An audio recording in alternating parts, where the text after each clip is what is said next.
Stugotz here. I've said it before and I'll say it again. I love a good gummy. Whether I'm on the golf course or winding down after a long day of carrying the show on my back, all I need is one good gummy to help me totally relax. And now, thanks to my good friends at CBDMD, getting Delta 9 THC gummies shipped directly to your door is not only possible, it's easy and affordable. How about that? Every CBDMD Delta 9 gummy is packed with 10 milligrams of THC per gummy, and let me tell you, buddy, they work. CBDMD also has Delta 9 microdose capsules that feature 1 milligram of THC, so it's easy to enjoy them whenever, wherever. And listen, I know it's easy to get confused with all the different Deltas out there, but Delta 9 THC is the same good old-fashioned THC we've all known and loved for years. To learn more about Delta 9 and everything else CBDMD has to offer, just head to cbdmd.com/Dan. Once again, that's cbdmd.com/Dan for information, education, and the best damn gummies you've ever had. Must be 21 years or older to purchase Delta 9. This is the Dan Le Batard Show with the Stugotz podcast. I've had some time to think about this, and I want to be careful how I say this because it's a public forum and things are dangerous these days. You can say them and get misinterpreted, taken out of context. But you guys putting the snow cone in the Ice Cream Hall of Fame is one of the most offensive things I've ever heard. Oh, man. You're misrepresenting on purpose. Yeah. It was not put in. It was added potentially as a contributor to the game. Yes. The snow cone goes in no Hall of Fames. Not the Water Hall of Fame, not the Flavors Hall of Fame, not the Syrupy Hall of the Fame. Ice Hall of Fame. Not the Ice Hall of Fame. What does snow cones do to you? The snow You're cone. keeping snow cone out of the Ice Hall of Fame? I mean, George Gervin. The snow cone is not welcome in any of these conversations. And furthermore, another correction I have to make, the Blizzard is different from a milkshake. The Blizzard is not in the milkshake category, even though it comes as a milkshake. That is straight ice cream. Milkshake is a different thing. Right, you have to use a spoon for that. You cannot eat a Blizzard through a straw. You cannot. If you let it melt enough, I think you can. Oh, no, okay. when you get a milkshake, Right. you are given a spoon and a straw. On a thick one, yes. Yeah. But Right. I don't think that ice cream can qualify for a Hall of Fame if it's something you're not eating with a spoon. If you're bringing it through a straw or if you're drinking it, it stops being ice cream. Like you don't drink ice cream. I think ice cream is too limited of a field to start excluding the milkshake. The milkshake doesn't deserve its own Hall of Fame. Maybe in dessert treats, but like I think the milkshake. Innovations with ice cream should absolutely be up for consideration. You could put it in the Milk Hall of Fame if you want to. Well, that's nice of you. Thanks. It's equal parts milk and ice cream. You're in charge. No. Is ice cream an ingredient in the milkshake? Yeah, it's a massive ingredient. So it's part of the base. It's the base of the product. Therefore, making it eligible for the Ice Cream Hall of Fame. I agree, Roy. I agree. What else would be in the Milk Hall of Fame? Just milk. I mean, 2%. That's it. Just chocolate milk. 2%'s not going into the Hall of Fame. well, what's Heavy going cream. into the Milk Hall of Fame? I mean, Whipped cream. Besides straight milk. Just I chocolate mean, milk. Cows. chocolate milk. Yeah. Only cow. chocolate milk. Right. I've still never had a glass of plain milk. What? Eggnog. You're just doing Like it. just by impossible. itself? Like Yeah. just by Yeah. itself? Never. I mean, you do that when you're 9. Horchata. How holistic are your parents? Were they you like oat milk and cashew milk and coconut You have milk? my parents being hippies, Dan. I just have you raised on not having milk. It strikes me as something that has to be a modern. It's a modern thing where We just people have weren't a milk realized. family. There's milk families and then there's non-milk families. I was just Really? a non-milk family. It seems like in a the basic American essential, Midwest, though. We in the did American have- Midwest, it seems implausible. That is true. We did have the. I guess we were a milk family for a short period of time. We had the Oberweis bottles that you'd leave out on the front porch. So you did and have the milk. Oberweis guy would come and refill the glass jars and then bring it Right. back. It was very quaint. Mm-hmm. We don't do that anymore. Wait, so you were once a milk family, but during that period, you never had a glass of milk? Never. How about Milk Duds, Dan? Since you're the Love a Milk gatekeeper Dud. of the That's a Milk good Hall of question, Fame. Milk Duds in the Milk Hall of Fame. I might consider it for the Candy Hall of Fame. It is not allowed in the Milk Hall of Fame. I love how indignant you're getting about what you think is my strident appraisals on this. Like you're the one who came in guns blazing to get snow cones out of here, milkshakes in the Milk Hall of Fame. You're the one you've been gatekeeping this segment. You're the only one who's been elitist. You're making what kind of elitist are you making me? Are you too good for snow cones? Yeah, snow cones don't belong in any of the Hall of Fame. Snow cones are not a special thing. It's ice with some sugar flavors on it. It's not a special thing in any way that deserves to be in the Hall of Fame. First of all, the stuff we're talking about is rich and creamy and decadent. The snow cone is just flimsy. Yeah, it's barely classifying as something sugary and wonderful. But I think we started with the ice cream truck, and I think that's an original. It's like the original 6 in hockey. I think the snow cone was in the original ice cream truck. I'm serious. Really, the ice cream truck is the Maple Leafs. Would you put cotton candy in a Hall of Fame? Which Hall of Fame? Any Hall of Fame. Is cotton candy a Hall of Famer? I might put a cotton candy in the Hall of Fame of things you eat at the fair. Things that you eat like with... Very limited category. So it the is fair very Hall limited. of Fame? It is very limited. Elephant ears. Fried dough. Oh, yes. Elephant ears, Fried dough. I love Zeppelin's. Deep fried mac and cheese. Yeah. Really? Oh, deep fried Snickers. In the Carnival Hall of Fame, fried dough, of course, yes. Zeppelin's, yeah. What's the matter with you? I just couldn't imagine eating fried dough. Have you not been to the youth fair? I have. I just, I don't really partake in many of the treats. I find them mostly to be ghastly. Oh my, ghastly! Wow, you're ghastly. Jesus, and gassy. Yeah. You don't like the fair? I imagine you walking through the convention center and like seeing what 4th grader won 3rd prize in like the poetry contest or like the art or whatever, and think, too high. Science fair. It's the Chris Whittingham poetry contest. Put it on the poll, Guillermo. Do you wander around the fair and criticize the art of the children at Le Batard Show? A story, Stugotz, that we did not get to this week is the contract clause, and wow, what a hell of a smear to have in the middle of a magical day where you get a $47 million a year contract, but also as a bonus, hey, Kyler Murray, you don't study enough, and your contract will be in default if you don't have 4 independent hours of homework every week. That, a lot of people were reminded of the Jamarcus Russell story where he was studying so little that the coaches sent him home with a blank CD to study on his own and tested him when he came back about whether or not he had watched it. They were tricking him. Right. And they tricked Jamarcus Russell. He was not studying, and Kyler Murray now has a contract clause where if he's not doing 4 independent hours of homework at the most studious position, I think, in sports, that he will be in default of a contract that pays him $40+ million a year. To me, it's odd the clause would be in there. It's because I feel like what they're telling you is he got by. He's not the hardest worker. He's just such a great athlete.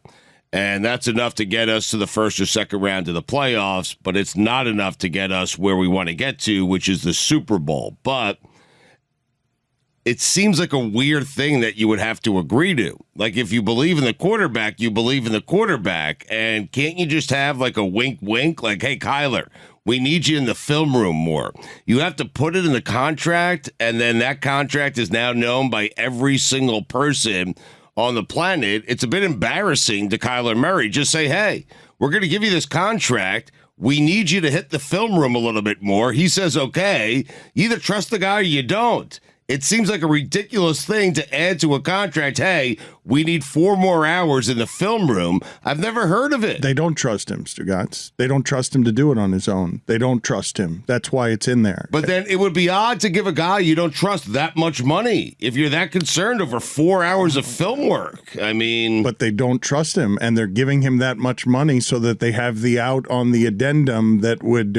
I'd love to see but them... that's strange to me, Dan, because Lincoln Riley is on record, and he just said they asked him about it after he signed the contract. Said one of the hardest workers I've ever had. Like, there are people in Oklahoma who said this kid works really, really hard, and he does hit the film room. He doesn't study the playbook, but he's an athlete, and he's a black quarterback. Just gave me a bad reaction.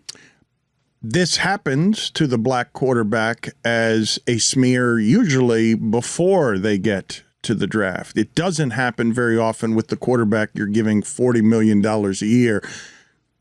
If I were Kyler Murray, would be hurt and bothered that my big day. This is a guy who had some difficult decisions to make. He chose the harder path. Baseball money is safer physically. Yes. And he chose the path of football and got crazy money, glamour, rock star position, has an annual contract now that is worth more, as I told you earlier this week, than the Oakland A's payroll this year per year.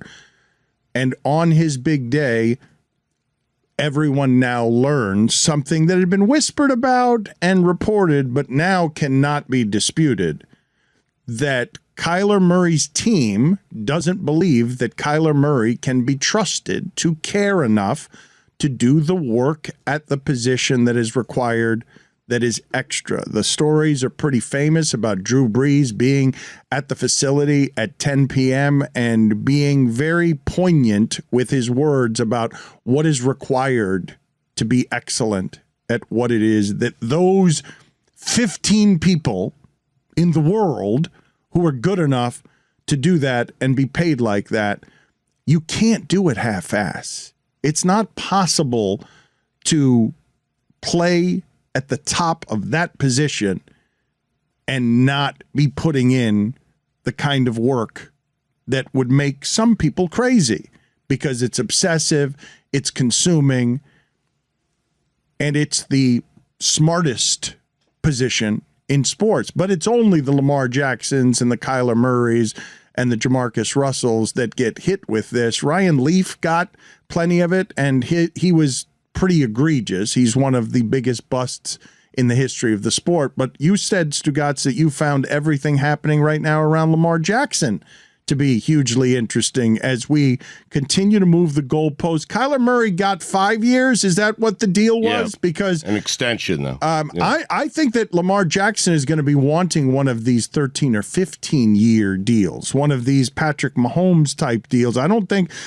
think if I'm a team, I want to give Lamar Jackson 5 years no matter what I have to pay him per year, because I want the prime of the athleticism, because the athleticism makes him special, and then you can sit there and have conversations about the passing if you want. But in 5 or 6 years of punishment and a running back type of position, I think that can age poorly, and you'd like to guard against giving him too many years if you're a franchise that is in a salary cap sport. But just thinking about it through the prism of Lamar Jackson, Dan, he should have the richest contract.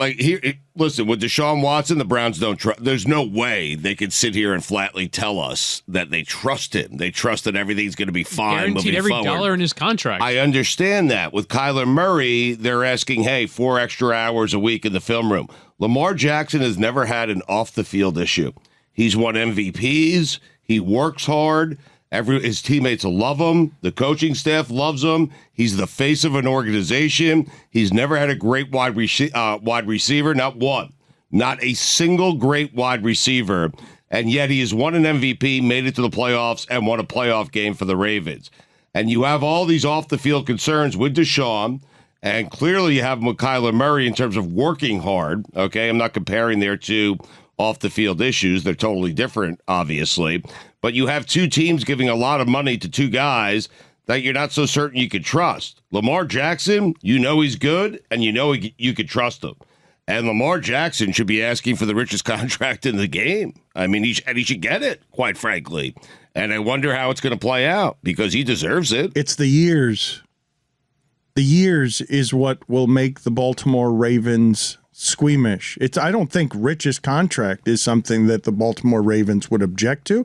He is the face of their franchise. He's their offense. All the other, outside of Andrews, for the time that Lamar Jackson has been MVP worthy, the Ravens have one offensive player that you think about. It's Andrews, and it's this guy. It's Lamar Jackson, and the one weapon that he's had is is Andrews. We don't. I mean, we could talk about the Hollywood Brown's been in that conversation as well. But I mean, do you know Andrew's first name? Because I don't. No, it's Mark. It's Mark. Okay, thank you. I didn't know. I was asking. Well, he's exceptional. He's an exceptional tight end, and he's one of those Frankensteins that can't be guarded. But the clause that we learned on Kyler Murray, did we all learn that at the same time? Not as it relates to Kyler Murray, but that such a clause could be put in place. That I did not know that a contract could be that fragile. I did not know that in football, I can give a guy $40 million, but if he's not giving me 4 extra hours a week, I could void the contract. He'd be in default. Yeah, Andrew Brandt, who studies this stuff, it works for Sports Illustrated and a variety of outlets, has said he's been looking at NFL contracts for 35 years and not seen anything like that. So the answer is no, this is not a common thing. I don't know what other sorts of things you hear about contracts, like don't go snowboarding if you have like this massive amount of money guaranteed. But the thing that I was kind of uncomfortable by is I think there's like a generational gap here. Because there seems like a group of older executives not relating to the fact that Kyler Murray likes to play video games. Because there are people out there that have worked with him on video game initiatives. In his spare time, by the way. Yeah, right, exactly. Yes, right. Like, he is a gamer. He likes to play video games a lot. But I don't think, to this point, there is a great deal of evidence. Now, clearly the Cardinals see some, but there's a great deal of evidence that this has affected his performance in any significant way. But I think this is something where, like, it feels very parental. It feels very like, can you do your homework, please? Can you stop playing the video game so much? Can you do your job? Like, it's like, it's very parental. And like, I'm not sure if this is just generations being unable to relate, because modern athletes play video games. Kingsbury's not old. Yeah. Work with college kids as well. So like, not that long ago. But it does feel like that. It's odd that he would agree to that. Kingsbury, by the way, has said that he was not responsible for this, that he did not signal anything to the front office hierarchy. You buying that? Like, I mean, it's what he said. I think he's responsible for it. I mean, you have to protect your coach there, right? Because the coach-player relationship is important. You want to, the coach wants to at least give off that he trusts the player, that he's going to put the work in. But I think absolutely Cliff Kingsbury was the guy who asked for that clause to be in there. Let's talk about free time, because he's the guy who's spending the most time with them. I mean, he would know, right? Let's talk about whether people listening to this want their quarterback playing too many video games. Because my guess is the answer is no. My guess is we'd say, hey, your free time's your free time. But that position as the epicenter of a sports city, because don't even make it about franchises, the biggest star in your town. Kyler Murray's bigger than Devin Booker, right? The quarterback, the guy who plays quarterback in your city and is a source of excitement. I'm thinking the entire audience here is saying, yeah, don't be playing too many video games. Like, I don't want you being obsessed with video games. I need you obsessed with winning. I need you in the film room. What would you rather have?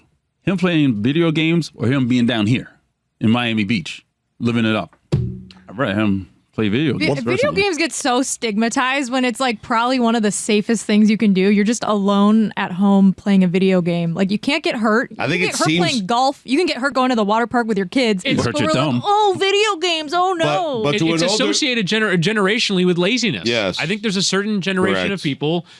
15 above, 55 and above, that like view it to be like you are not being productive with your time. There's better use of your time. You're wasting your time. Mm-hmm. Yeah, but if you're really good at video games, it's because you worked really hard at it. People act like it's so easy to be good at Call of Duty. You got to put in the hours in that. But he's not Fortnite, getting paid for it. Got to do it every night. There's no laziness involved. Esports. That's BS. It's just a stigmatized. Like, if you're really good at golf, everyone's like, oh my God, that's amazing. Like, what an incredible person. But if you're good at video games, it's like, what a dummy. What an idiot. By the way, video games are great. If they're 12-1 with a big game coming up against the Rams, let's say, and he doesn't put the 4 hours in, you think they're going to cut him? like you think, like they find out he hasn't put the extra 4 hours in. In fact, I would do that if I were Kyler Murray. I would get to 12-1, not do the 4 hours of extra film work, and dare the organization to void the contract. What I don't get is why I assume that the Cardinals would have leaked this because I don't think Kyler Murray's agent would have. But why would they do that to embarrass him after he just signed the contract? Like, why would they want this to be public? Because it makes them look bad too. Is it just the retaliation for him like dropping all of his Cardinals logos on Instagram? Like, is this like one last little kick? Hey, don't play that shit with us anymore. If you're paying someone hundreds of millions of dollars, you don't want to make it look like it was a bad choice on your part to trust them with that. It makes them look bad, just as bad as it makes him look bad. Why do you guys assume that the Cardinals leaked that? I don't know. I don't assume that, but it doesn't make sense that his agent would leak that. That makes him look terrible. Right. I don't know how it ended up in public for all of us to look at. I do know that after it happened, a lot of people are wondering, as we did on this show, so you're extending everybody. You're going to make this a package deal. It's not going to just be Kyler Murray, but he's going to be tied to management. And I guess Mina Kimes was critical of this on television. I think it was Pardon the Interruption where she did it. And the Cardinals tweeted at her, "You good, Mina Kimes?" And her response was, "Yep, just sitting down for some television and doing some study of film work." Which she was, incidentally. Like, it's not a joke. I talked to her the other day, and she was about to delve into some Marcus Mariota tape, which made me very sad for her.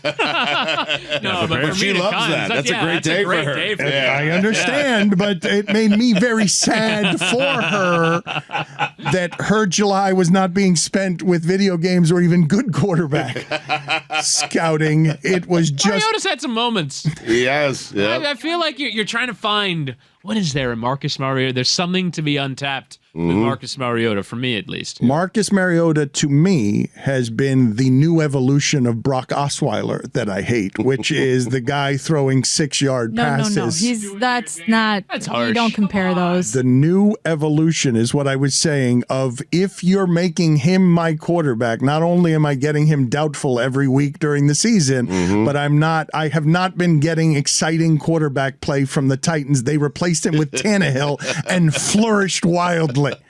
I don't think most of the people listening to this are saying, maybe some Falcon fans are out there saying, I can't wait.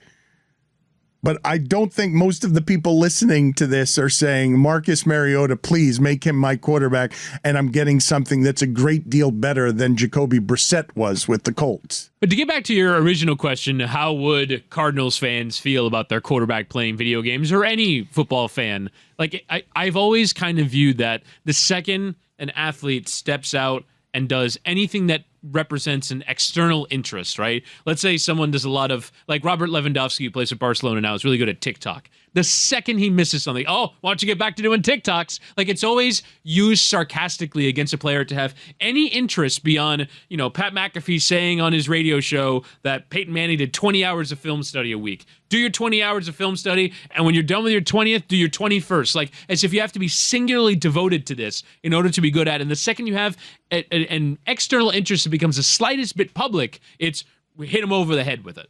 Oh, Juju Smith-Schuster faced this ever since he started going on TikTok too. But I don't think I think it's specific interests that we target. It's the interests of young people and mostly technology. Because I do think if you're Tom Brady and you're playing, 3 rounds of golf a week, I don't think anyone cares about that, because that's traditionally something that's accepted as a use of spare time. But I think if you're spending time editing a TikTok video or a YouTube channel or whatever, it's suddenly like, oh my God, this guy's unserious. Like, he doesn't care about this. But Brady does have 7 rings. That helps, right? Yeah, I was like, just do what using you him want as in a your spare time. And you can put he's probably watching film in the golf cart. Like, you can put any athlete in for Tom Brady.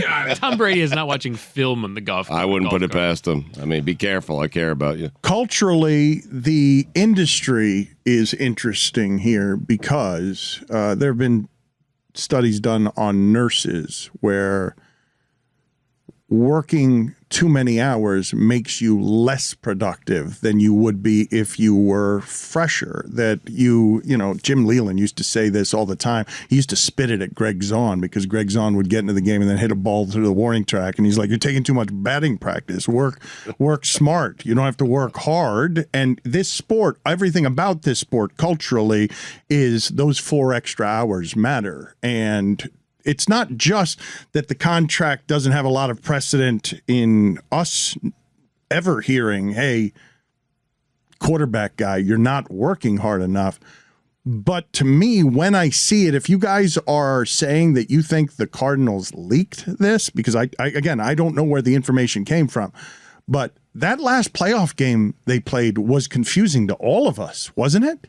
Yes, against the Rams. He was terrible. And so when I see that contract clause, I can't help, in the absence of being able to explain what the hell happened to the Cardinals the second half of the season, what the hell happened to that offense in the playoffs that I was scared of all season, and then I wasn't scared of it anymore. And Whittingham mentioned earlier this week that, he hurt his ankle, and there can be physical explanations. But when you're presented with something you haven't seen at the quarterback position, that's just smearing him. There's no getting around the fact that that is an intelligence, work hard smear on Kyler Murray. I'd be real curious on what the roots of that being out in public are. Why did we ever find out about that? It's not like we know the language in a lot of these contracts. I think my best guess would be the Cardinals want you to know that we're going to sign this guy to a lot of money and 5-year extension. But they want you to know. And immediately betray him. Yeah, unfortunately, yeah, I don't agree with it, Dan. I'm just explaining. I'm trying to explain it. But you're saying that an organization goes from guaranteeing in a salary cap sport a huge amount of money at quarterback to a first act of business after getting his signature, betray him. By letting you know that they can get out of this contract if indeed he's not working hard enough. I think they're telling you that. Like, hey, we like the guy. He's been getting by on athleticism alone. He needs to work a little bit harder, and we've ensured that he's going to work harder. It's embarrassing. It's weird. It's also weird he would agree to it. If I were him, not given the amount of money involved and not given that that's a condition of enforcing work, I wouldn't say that it's that weird that he agreed to it, given the money involved in this, that they're asking him to do a little bit extra work. I just think that it is an insult if indeed the Cardinals are releasing this information. Yep. It's more insulting to betray him than it is to make the request in a contract. Like, to insult your employee by telling him, hey, you don't work hard enough contractually is one thing. Not being able to keep it private to me is more insulting. Like, you can make the request. I understand that, but Dan, it's one of two places, is it not? It's either Kyler's camp or it's the Cardinals. I'm not comfortable enough. Why would Kyler release that? I'm not comfortable enough being as absolute about you are. I have no idea where it came from, making the jump of where it came from. I don't know where it came from. But if you're blaming it on the Cardinals, I would hate to work for somebody that would immediately betray me after I sign a contract. I wouldn't like to have those people in charge of my career. I think most people would say, hey, give me $240 million and don't trust me all you want, you know?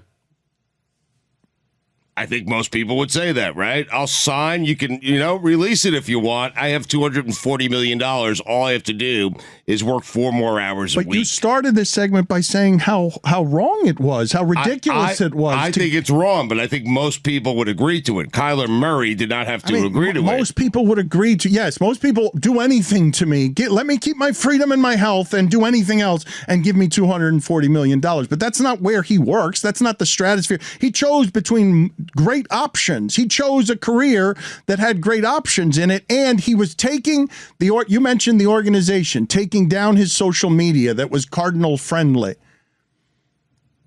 If the starting point on this is he's already mad at the organization and taking down his stuff, and then the next jump on this is the organization has betrayed me by releasing this information that I don't have a good answer for you, Stugotz, but I'd be surprised if the Cardinals would do that to him. Like, right. It's confusing. I'm with you. I'm guessing as well. It doesn't seem to be a good faith act of a relationship that you'd like to build over 5 years that is trustworthy and has to endure, what Baker Mayfield endured. Play hurt, play tough. You got to keep going out there for us, because I would not feel. If I'm Kyler Murray, I'd be looking around and be wondering, who did this to me? Right. Who released this information on me, and especially on a day that should be a day of conquest and celebration, and I'm pledging some of my future to you here. Mickey ice cream. Oh, yeah. We totally left it out. The chocolate-covered Mickey ice cream. God, Right. The Mickey ears. But the thing is, as soon as you take one bite, the clock is on. Yep. Because you need to get through that real quick. It melts so fast. So does, fast. yeah. And it's Orlando in the summer. I mean, it's like in your hands. It's going to be the rest of It the melts day. faster than all other ice cream. Yeah, there's a little bit of that ice cream sandwich that ends up like embedded in your finger. Like it's not until you take a shower. Oh, I love that. At the end of the day, that you save it for get later. out. Yeah. Lick your nails. Did we mention the Dole Whip? Oh, Ooh, Dole Whip. Good shout. Oh, We could do my days God. on Dole Whip. Yeah. Dan is the gatekeeper of the Ice Cream Hall of Fame. The Does Dole Mickey, Whip the get Mickey in? is not allowed in the Hall of Fame. It melts too fast. Never been to It's terrible at this. I mean, who the hell are you? Fraud. Seriously. Jesus Christ. Fraud. No longer in charge. Melts too fast. Please. Stugotz here. I've said it before and I'll say it again. I love a good gummy. Whether I'm on the golf course or winding down after a long day of carrying the show on my back, all I need is one good gummy to help me totally relax. And now, thanks to my good friends at CBDMD, getting Delta 9 THC gummies shipped directly to your door is not only possible, it's easy and affordable. How about that? Every CBDMD Delta 9 gummy is packed with 10 milligrams of THC per gummy, and let me tell you, buddy, they work. CBDMD also has Delta 9 microdose capsules that feature 1 milligram of THC, so it's easy to enjoy them whenever, wherever. And listen, I know it's easy to get confused with all the different Deltas out there, but Delta 9 THC is the same good old-fashioned THC we've all known and loved for years. To learn more about Delta 9 and everything else CBDMD has to offer, just head to cbdmd.com/Dan. Once again, that's cbdmd.com/Dan for information, education, and the best damn gummies you've ever had. Must be 21 years or older to purchase Delta 9.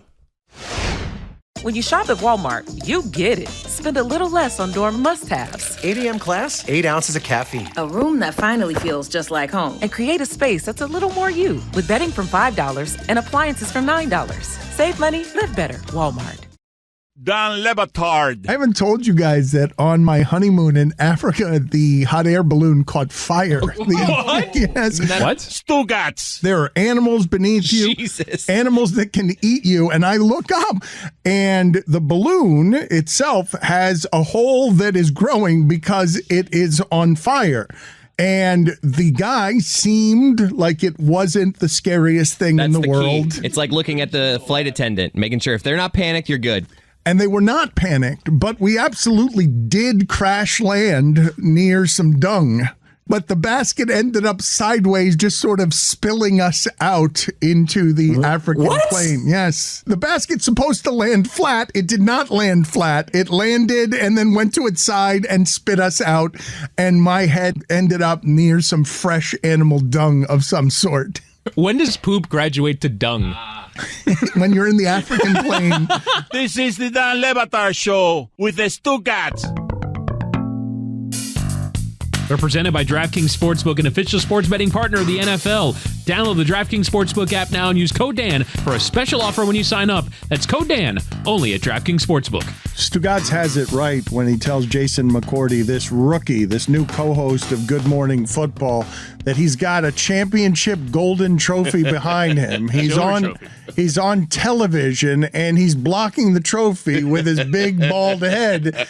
This is just a rookie move. You've got a great job in football. You've got a great job post-career with, I don't know, that's probably the most fun show going about football these days, right? Now you're joining them, so thank you for being on with us. Do you have a lot of jewelry type things in the house? A lot of championship memorabilia? That's the only championship memorabilia. I recently did like my whole retirement speech thing down here. So my wife has set up a bunch of stuff that we had. So this is really like the only spot with anything football in the house right now. Can you tell us how emotional the retirement party was? Because your story is really unique. I mean, 6th round pick out of Rutgers. You're not supposed to have a, 14, 15-year career?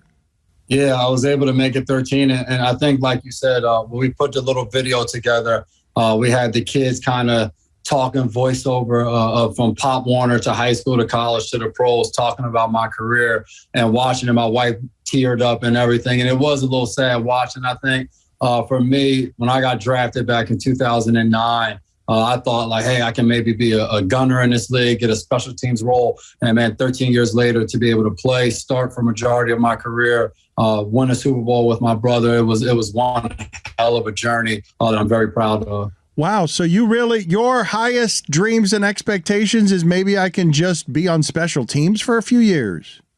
Yeah, I think some of it was just the fact of like what people tell you, you're a late round draft pick. I went at the end of the 6th round at that. So you don't really know where you stand.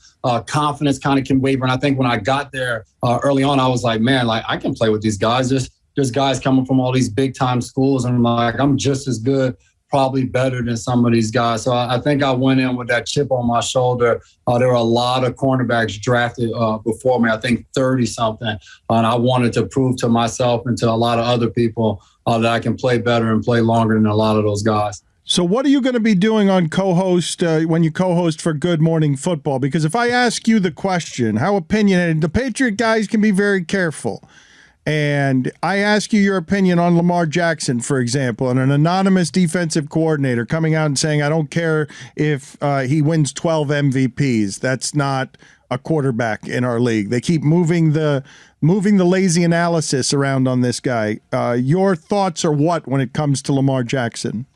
I mean, to me, that take is, to say I don't care how many MVPs he wins, that award is given to the most valuable player in our league. So to discredit an MVP sounds crazy to me. I know when we played against him in 2019 down there in Baltimore, that first quarter hit us and we were down 14-0 before you know it, because you can practice it. You can put a receiver at quarterback when you're getting ready. But when it happens, it's a lot faster than when it looks like. I think Lamar Jackson has some work to do. To me, what he's been able to do in the regular season, what the Ravens has been able to do in the regular season has been very impressive. But when you watch them in the postseason where defenses really start to narrow in, they haven't been able to do the same things. They haven't been able to get over the hump to win those type of games. And I think that's going to be where the work needs to be done. But I'm not somebody who sits back and says, all right, Lamar Jackson's not a quarterback.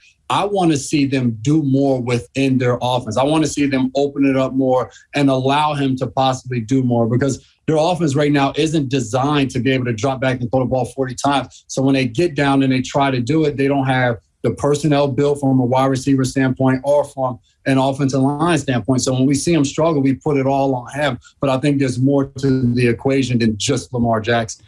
Jason, of those 30-some-odd corners that were drafted ahead of you, how many of those guys can you name? Oh, man. I can name quite a few. Vontae Davis, Sean Smith, Darius Butler, my guy, the Spider-Man, LaDarius Webb. There was quite a few guys, and those are the guys who had really good careers as well. But I don't want to go down that. You can name them all, though. I feel like, yeah, 38 guys. but you didn't think. I don't know what your confidence level was when you were going in the 6th round. If all you want to do is be a gunner, and everyone's telling you this is what you're going to be, you can't come out of Rutgers and be someone who starts in the league for 13 years. Maybe you didn't think those guys shouldn't have been drafted before you. Yeah, I wasn't a guy. Me and Dev used to laugh about it all the time, because I'd say I'm a 6th round draft pick and he would introduce himself obviously as a 1st round draft pick. And he always used to say to me, hey, you should have played better in college. You would have got drafted higher. And to some extent, that's true. Some of those guys have really good college careers. And I think for me, you can't name a bunch of Rutgers DBs in the past that have come and played long history careers to be able to say, hey, this guy, Nate Jones, played for the Cowboys. He had an 8-year career beforehand, but there weren't many guys that had long careers in the NFL. So it's hard sometimes to envision yourself. And I think that's just an overall thing when it comes to confidence, when it comes to having that vision of what it's going to be. But the one thing about myself, whatever I commit to, I go in 100%. So I can start out confidence wavering, but it's going to get my full effort in it. Do you have a best twins story, a way that you're connected to your brother that we couldn't possibly understand? Oh, man. I think one of the things that has gotten a lot of traction is his draft story.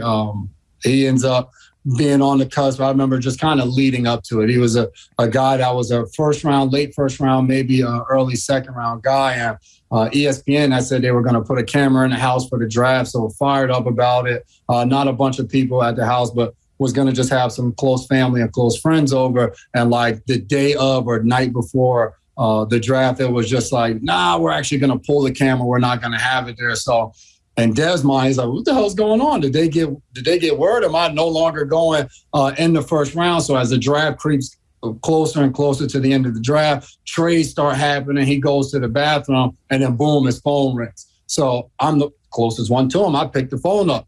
Hey, how you doing, Devin? This is Mr. Kraft on the phone. So there's no time to sit there and say, well, hey, this isn't Dev, this is my brother. So I'm like, hey, Mr. Kraft, how you doing? Hey, we're going to take you to this next pick. Oh, I'm fired up. Can't wait to get to New England, blah, blah, blah. He goes, all right, I'm going to get ready. I'm going to hand the phone over to Coach Belichick. That's when I ran to the bathroom, slid the phone under the door. I had just spent the year in Tennessee and all the Belichick rumors. I'm just like, I don't want to talk to this guy on the phone. He's mean, whatever. So I slide the phone to Dev. So to this day, I don't know if Robert Kraft knows that he actually drafted me in the first round and my name wasn't on the check. So I guess it didn't really matter. You were an imposter, though. You fully played the part. You were filibustering on behalf of a brother that I now imagine was mad or shitting. I didn't open the door, so I don't want to assume which type of business he was taking care of in the bathroom, but he was able to answer the phone and be drafted and talk to Coach Belichick. So if he was done wiping, whatever the case may be, he got it all done in enough time. That's a dangerous game, though. You could slide it under, and it could be mid-flush, and all of a sudden there's a flushing sound. Also, I don't know if you've ever taken a call in a bathroom, but it can be very echoey. Yes, and all of a sudden, like dangers here. Like I think whenever I'm on the phone in the bathroom, I always assume the other person on the other end of the line knows. Yes, it's just dangerous. It's vulnerable. Bill Belichick, first conversation. I just love how you guys quickly just went through every scenario that could go wrong when answering the phone in the bathroom. It makes me start to think how many times you guys are on the phone in the bathroom. Yes, most of the time. When you have to go that was quick thinking by you. I would never think to impersonate my brother that quickly. I would just say, hold on a second, he's shitting. And it's a heavy play, though, by Jason. You got to do what you got to do. You can't say that to Robert Kraft. Robert Kraft doesn't shit. Robert Kraft doesn't shit. He doesn't understand what. But you can't say that my brother's in the bathroom shitting, during the most important, craziest time of his life. He's about to get drafted. I know, but he didn't know that. Okay, right. The Patriot way. I suppose you can tell us you have firsthand knowledge that you must know the story of Bill Belichick giving Larry Izzo a game ball one time because he successfully shit on the sidelines in a bucket without anyone noticing. I've never heard that story. Larry Izzo is before my time. That doesn't surprise me, though, if that is in well true, but I've never heard that story. Tell me again what you just said in my ear, Whittingham, because you're so right. Yeah, there's a bit of a delay in our internet connection, and the 3-second wait in between when you asked the question and when Jason McCourty heard it really made me feel uncomfortable. Yes, I was deeply uncomfortable as well. I think we were all made uncomfortable by that. Why'd you assume everyone knows the Izzo story? I just assumed I thought it was Patriots lore. I thought everyone in that locker room knew that Belichick had given a game ball for that. I would think that history would get passed down in the Patriot locker room. It must have missed me. But as soon as we get off this call, I'm going to shoot Dev a text and say, hey, is there a player that you've ever known to get a game ball for taking a shit during the game? So Thank you. I'll be interested to see what I appreciate you doing some reporting for us on that. Tom Brady. Tom Brady, Jason. What the hell? Yeah, man. I mean, seriously. Like Jesus. That's the question. What the hell? What the hell? Yeah. Man, amazing guy. I tell people all the time because I think when it comes to Tom, he's so great at what he does and everything he touches, whether it's obviously playing football, the TB12 stuff he has, releasing his Brady brand clothing, one of the most down-to-earth superstars that you can ever be around. When he was in that locker room, he would sign anything for the guys.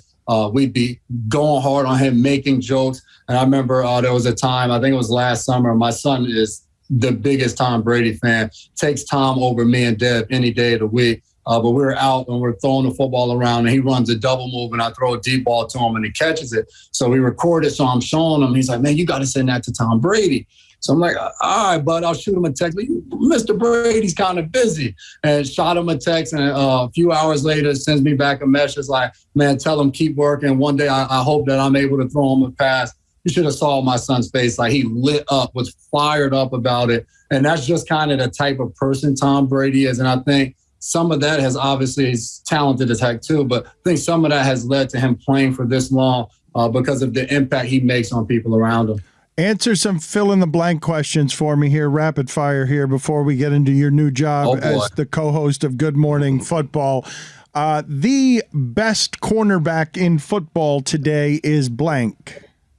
Oh, I'm gonna go Jalen Ramsey.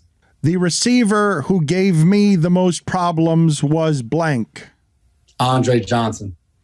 The receiver my brother would tell you gave him the most problems was blank. Brandon Marshall. The guy who's talked to me in a way that was trash talking that surprised me during a game was blank. Larry Fitzgerald. Really? What do you say? Really? I mean, you were expecting respectful, professional, and what'd you get?